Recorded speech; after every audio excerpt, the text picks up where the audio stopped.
What's going on, traders? This is Mike with Tactical Traders, doing some end of the day scans today on January the 15th, 2021.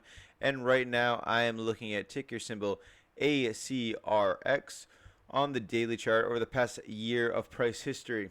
So it's actually a pretty new ticker. I don't believe I've traded this one. And looking over the last year, I'm kind of surprised because this is actually a pretty good range for day trading and just short-term swing trading as well.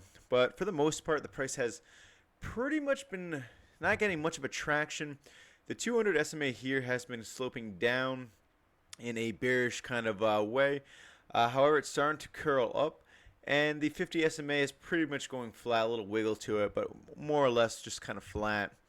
But the reason why this caught my attention recently is this incredible increase in volume, the most volume it has had all year and just in the last few days.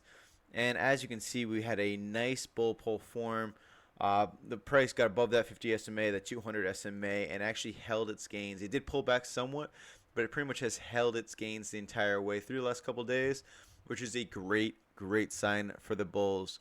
Not only is it holding its gains, but pretty much any time that price action is holding above the 50 and 200 SMA, in my opinion, the bulls are pretty much in control of price action overall.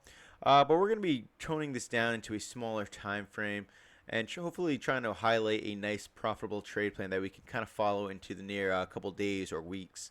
So right off the rip, I do see a pattern here forming on the 1 hour 20-day chart, and we can just highlight that very quickly. So one area of interest, I'd say this 220 here has definitely an area of resistance. You can see that it got rejected here as well as over here. It did get momentarily past that with these thin wicks. But just like it sounds, these thin wicks are thinly trading. I mean, not too many shares were traded at this range. But for the most part, the main body of it was stopped right at 220. So 220 is definitely an area of resistance. Now, after the move, we had a nice support form. And I'm going to call it right here at the 190. And the same thing was up here. Yes, it did momentarily get past that. But for the most part, those were thin wicks. And nothing too much was traded below that point. So we're now going sideways after our nice bullish move, after this nice bull pull formed, and it's been going sideways in a consolidation fashion. Again, that's a great sign for the bulls. It's showing that the price is starting to consolidate and we're ready for the next leg up. So we're going to be looking in the next coming days or weeks. This 220 area, we're going to look for the price action to break that with an increased amount of volume. Me personally, I will not issue a buy until 230 is broken, but I will have absolutely eyes on this at 220 and just kind of watch that volume and at the pace it moves.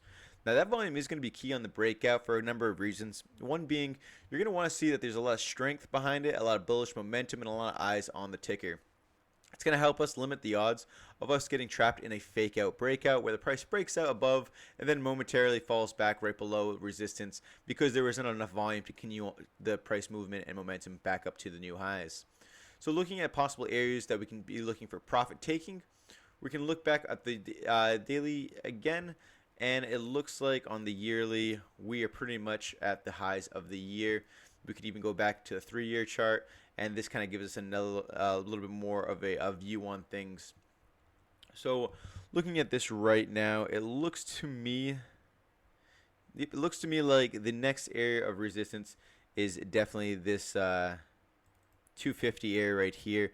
The 250 did act as support in the past, and then once it breaks to the downside, it's very common to see support then turn to resistance, which it did confirm right here. And then that's also very popular when resistance are being broken, they normally come support, and this is vice versa with support levels becoming resistance. So one area of resistance, one area of price target, I would say 250 would be our first price target area. And when I say first price target, I mean we do not have to take all of our profits right there. We can take off a quarter, maybe 30%, or even half, or maybe all your position size if you so choose, and then hopefully leave some there, some of your shares there to continue on to higher gains. Also, another way we can kind of estimate this, we're going to go back down to that 20-day 1 hour, is we can judge the breakout by past breakouts. One way to do that is to check our bull pull right here. It's roughly, we'll just say 150 for just an easy measurement, to the 220, so about a 70-cent move. So the 220 here, I will say should say 230 because that's when we're going to be going in. So the first target at 250, that's only about a 20-cent move. But our second price target, we're going to be issuing at 290, right below that $3 mark for our second area of profit taking. All right, traders. Well, that's it for today. I hope you like this video. If you do, please hit that like button and subscribe to the channel for more videos like this. Jump into the live 24/7 chat room. You can find access to that through tacticaltraders.com. Thank you for watching. Until next time, stay profitable.